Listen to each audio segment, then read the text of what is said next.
Hello, കഴിഞ്ഞ ദിവസം നമ്മൾ റിപ്പോർട്ട് ചെയ്ത പെന്നിവേർഡ് പ്ലാന്റാണ് ഈ ഹെൽത്തി ആയിട്ട് നിൽക്കുന്നത്. ഞാൻ ഈ വീഡിയോ എടുക്കുമ്പോൾ വലിയ മഴയൊന്നും ഇല്ലെങ്കിലും ഞാൻ ഈ വോയിസ് കൊടുക്കുന്ന സമയം ഇവിടെ പെരുമഴയാണ്. സൂക്ഷിച്ച് കേട്ട് നോക്കിയാൽ ചിലപ്പോൾ മഴത്തുള്ളി വീഴുന്ന ഒച്ചയൊക്കെ കേൾക്കാൻ പറ്റും. ഇന്ന് ആരെ പിടിച്ച് ഞാൻ റിപ്പോർട്ട് ചെയ്യും എന്ന് ചിന്തിച്ച് നടക്കുകയാണ്. പിന്നെ ഈ ഇലച്ചെടി കണ്ടോ, ഞങ്ങളുടെ വീടിൻ്റെ അത്രയും തന്നെ പ്രായമുണ്ട് ഈ ഇലച്ചെടിക്ക്.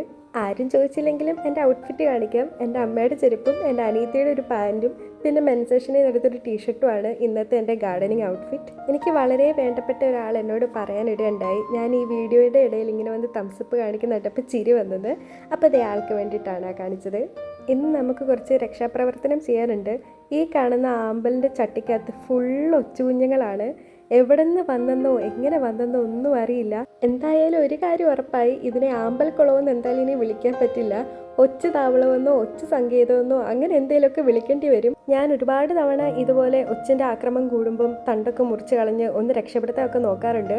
പക്ഷേ ഈ കുഞ്ഞു ഒച്ചുകുഞ്ഞുങ്ങളെ കാണുമ്പം എനിക്ക് അതിനെ ഉപദ്രവിക്കാനോ കൊല്ലാനോ ഒന്നും തോന്നില്ല. ഉപ്പൊക്കെ എടുത്തോണ്ട് വരുമെങ്കിലും അമ്മ ഞാൻ ഓടിച്ചു വിടും. പക്ഷേ പിന്നെ വന്നത് ഇത്രയ്ക്ക് അക്രമം കാണിക്കുമ്പോൾ ചെറിയൊരു സങ്കടവും പിന്നെ ദേഷ്യമൊക്കെ തോന്നാറുണ്ട്. ഏതോ ഒരു വീഡിയോയിൽ ഞാൻ കണ്ടു, ക്യാബേജിൻ്റെ ഇല ഇട്ട് നോക്കിയാൽ കുറച്ച് ഭേദമാവുന്നൊക്കെ. ഇനി അതൊക്കെ ഒന്ന് ട്രൈ ചെയ്യണം. എന്തായാലും ഈ ആഴ്ചത്തെ കട്ടിംഗ് ഒക്കെ കഴിഞ്ഞു, അത്യാവശ്യം ഒന്ന് കുട്ടപ്പനാക്കിയിട്ടുണ്ട്. ഇനി നമുക്ക് അടുത്ത പണിയിലോട്ട് പോവാം. ഇന്ന് ചുമ്മാ തേരപ്പാര നടന്നപ്പം കണ്ണിപ്പെട്ട 3 കാലിച്ചട്ടികളാണിത്. ഈ സിറ്റ് ഔട്ടിലിരിക്കുന്ന ഉണക്കത്തെങ്ങിക്കും ഈ വള്ളി പൊട്ടിയ ചെരുപ്പിനൊന്നും ഞാൻ ഒരു ഉത്തരവാദിത്വം പറയുന്നില്ല. ഇതൊക്കെ എന്തൊക്കെയോ കാരണങ്ങൾ കൊണ്ട് അമ്മ സൂക്ഷിച്ചു വെച്ചേക്കുന്നതാണ്. ഈ ചട്ടികളെല്ലാം മുറ്റത്തിരുന്നുകൊണ്ട് തന്നെ അത്യാവശ്യം നല്ല ചെളിയും പൊടിയൊക്കെ ഉണ്ടായിരുന്നു. അതുകൊണ്ട് ഞാൻ ഒരു നനഞ്ഞ തുണി വെച്ച് തൂത്തി കൊടുക്കുന്നുണ്ട്. പിന്നെ ഇതിൻ്റെ മൾട്ടിപർപ്പസ് ചിരട്ടയാണ് കേട്ടോ. എന്തുകൊണ്ട് മൾട്ടിപർപ്പസ് എന്ന് വിളിക്കുന്നത് ഞാൻ ഇപ്പം തന്നെ കാണിച്ചു തരാം. വീട്ടിൽ എങ്ങനെയോ എത്തിപ്പെട്ട ചെടിയാണിത്. ഡെവിൾസ് ബാക്ക് ബോൺ ആണെന്ന് തോന്നുന്നു ഇതിൻ്റെ പേര്.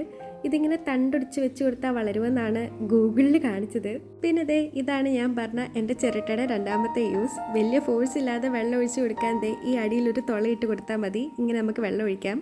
ഇനിയും 2 ചട്ടി ഇരിപ്പുണ്ടല്ലോ, ആരും എടുത്ത് അതിൻ്റെ അകത്ത് വെക്കുമെന്ന് ഇതേ ചിന്തിച്ചോട് നടന്നപ്പം ഇവൻ എൻ്റെ കണ്ണിൽ പെട്ടു.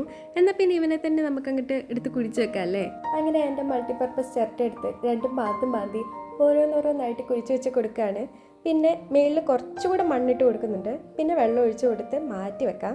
ഇനി ഒരു ചട്ടിയും കൂടെ മിച്ചമുണ്ട്, പക്ഷെ അതിലിട്ട് പിടിക്കാൻ സമയമില്ല. ഇവിടെ വിളക്ക് കൊളുത്താനൊക്കെ സമയമായി. ഈ കോലത്തിൽ മുറ്റം കിടക്കുന്ന കണ്ട പോരാളി വന്നെന്നെ തല്ലിക്കൊല്ലും. വീഡിയോ ഇഷ്ടപ്പെട്ടാൽ സബ്സ്ക്രൈബ് ചെയ്യണേ. അപ്പോൾ പെട്ടെ ടാറ്റാ.